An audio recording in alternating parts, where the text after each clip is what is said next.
पश्चिम बंगाल विधानसभा ने मंगलवार को सर्वसम्मति से दुष्कर्म रोधी विधेयक पारित कर दिया। विधेयक में पीड़िता की मौत होने या उसके कोमा जैसी स्थिति में जाने पर दोषियों के लिए मौत की सजा का प्रावधान किया गया है। विधानसभा में विधेयक पर चर्चा के दौरान मुख्यमंत्री ममता बनर्जी ने प्रधानमंत्री नरेंद्र मोदी, केंद्रीय गृह मंत्री अमित शाह और उन सभी राज्यों के मुख्यमंत्रियों के इस्तीफे की मांग की जो महिलाओं की सुरक्षा के लिए प्रभावी कानून लागू नहीं कर सके हैं। लेकिन ये विधेयक है क्या? आइए इसके बारे में थोड़ा विस्तार से जानते हैं। पहले जानते हैं कि विधेयक का नाम क्या है। विधेयक का नाम है अपराजिता महिला एवं बाल विधेयक, पश्चिम बंगाल आपराधिक कानून एवं संशोधन विधेयक 2024। इसका मकसद दुष्कर्म और यौन अपराधों से संबंधित नए प्रावधानों को लागू करना और महिलाओं और बच्चों की सुरक्षा मजबूत करना है।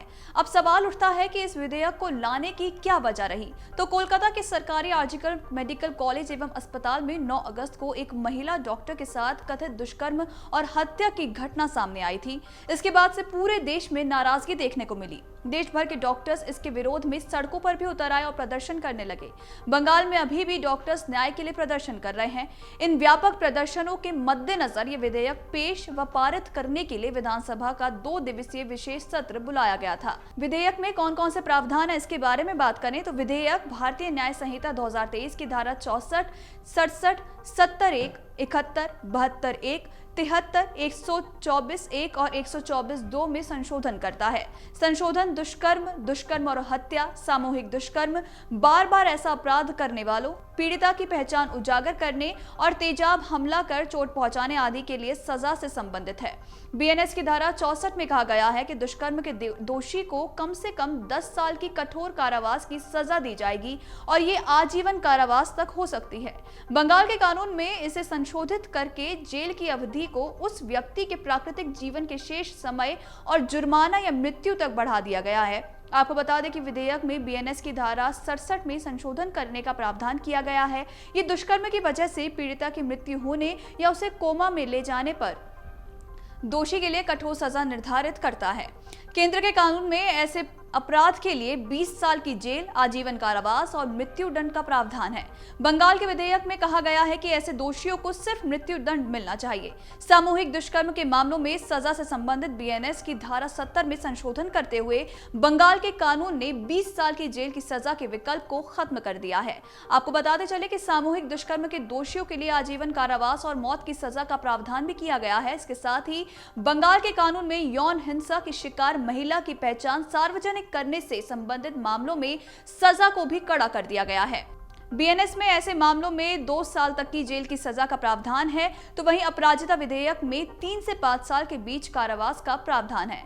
बंगाल के कानून में यौन अपराधों से बच्चों के संरक्षण अधिनियम के तहत बाल शोषण के मामलों में सजा को भी सख्त कर दिया गया है और इसके अलावा बंगाल के कानून में यौन हिंसा के मामलों की सुनवाई के लिए विशेष अदालतों और उनकी जांच के लिए टास्क फोर्स के गठन के प्रावधान भी शामिल हैं।